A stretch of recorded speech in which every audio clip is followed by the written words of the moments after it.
This is a 1970 Zenith model A6519P, and it's a color TV that uses the 12A12C52 chassis, and it has Space Command 600 remote control. Take a look at the control panel here. This is the baseline Space Command 600 console for 1970.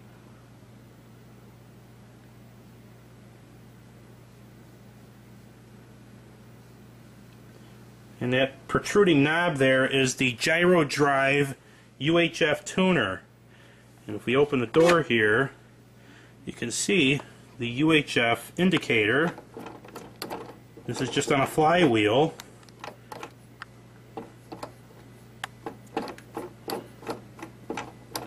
Very simple tuner, and it works very well on these. Also inside the control panel, got the volume control, VHF fine tuning, color commander, and the hue. And the color commander control is essentially a color level control ganged with the contrast control. Really wasn't one of Zenith's better ideas, because customers would tend to overdrive the CRT in these models, because when they wanted more color, well, consequently the contrast went up. But when you have too much contrast, you overdrive the CRT and you wear it out prematurely. And here is the auxiliary control panel. That mesh covered piece there is the transducer for the Space Command pickup.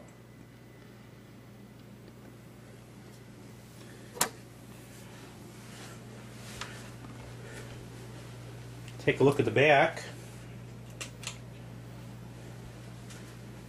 Common to Zeniths before 1973 would be a gray painted back cover like this one here. However, make note of the tube cap on this model. Starting in 1970, Zenith started using this conical shaped tube cap. Previous rectangular models had more of a diamond shaped tube cap.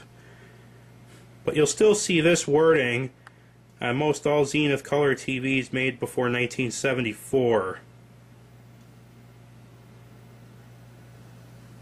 And we'll take a look at the inside of the TV just a minute here.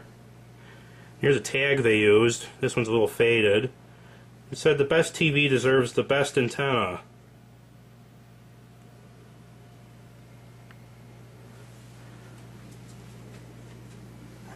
And there's your Space Command 600 remote control. Hangs on a little hook. It's right on the back of the set.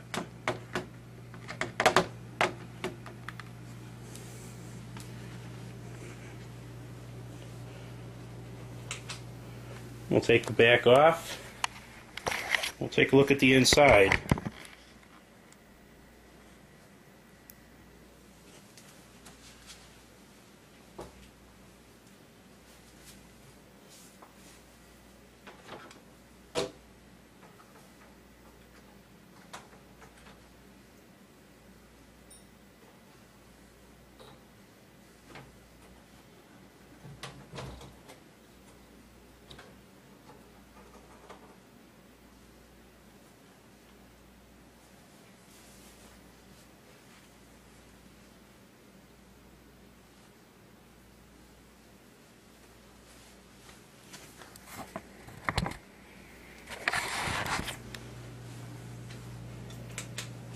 And here it is, the 12A12C52 chassis. You can see we got the voltage regulator and the high voltage regulator and a damper tube. All of our tubes here control all the deflection circuits still. No solid state for those parts yet this year. We got the transistorized video outputs, transistorized chroma amplifier board. We also have a transistorized IF subchassis. We got some tubes back there, the audio output. You can see we still got a lot of tubes left in this chassis. And you can also see we've got the star wheel for the Space Command, the preset tabs, There's your convergence board up front, which is revealed by removing the front speaker panel. So we'll power the TV up. We'll watch something here.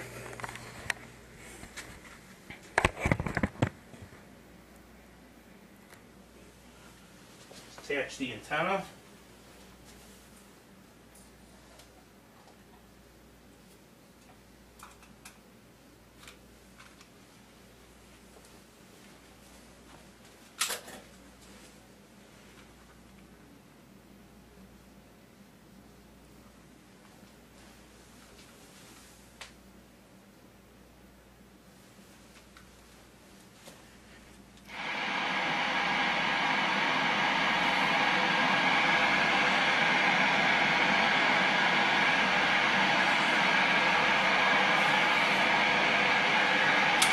Very popular this weekend. Not only did you provide rain for the Lakefront Festival, the air show, the Blood Parade, just wait a minute. The Gold Coast Art Fair, all zapped.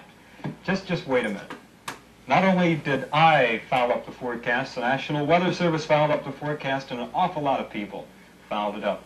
We all misinterpreted our 500 millibar high-level vorticity chart that comes well, that's a good excuse as any. Actually, what happened, a cold front that passed through our area days ago came right back up. You're looking as a view from space here in Chicago, and here are those rain shower activities in our area. A lot of activity coming, say, Sunday night our way as far as shower activity. Let me show you exactly what happened. Last night at 10 o'clock, this cold front right here was placed somewhere down here. We all thought it was all through, wouldn't come back, but sure enough, it floated right back up to our area just about over top Chicago, stalled, became a cold front again, and moved back down. And you can see where it is right now. A lot of heavy activity. We'll look at it on radar in just a second to the southeast of us. However, for Chicago, not much shower activity anticipated for tonight. Tomorrow, I can promise you, will be a very nice day. Temperatures mostly in the 80s in the Midwest, along the eastern coast in the 70s. Nationwide radar at this hour. A lot of heavy activity down in the southeastern United States. And here's the activity around Chicago from our radar. Further to the west, these patches right here are moving more or less to the east. If we're very lucky, the southern suburbs might get them late tonight, but otherwise I really can't say. And I'll try and say the best I can right after this. What's on the other side of today? What's to come tomorrow? What's to expect from the coming days and the years that follow? It's but one day away, the future, and you have to be ready for it. That means saving. Your family's security, their well-being rests with you and us. Helping families is very important to First Federal. We've designed programs that can help you save and make your family's future something to look forward to. What's on the other side of today? What has the future to show?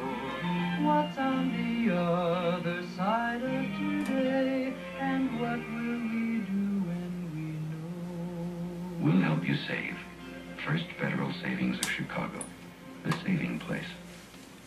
You're looking live now at the National Weather Service Marseille's radar. Here is Chicago. And down in the southern suburbs, there is some activity going on all the way down to Joliet. This activity moving to the southeast. So the great majority of the Chicago area really isn't in for any more rainfall. A lot of heavy activity down in Indiana up to Fort Wayne, moving off the radar screen. That is moving away from our area, no threat to us.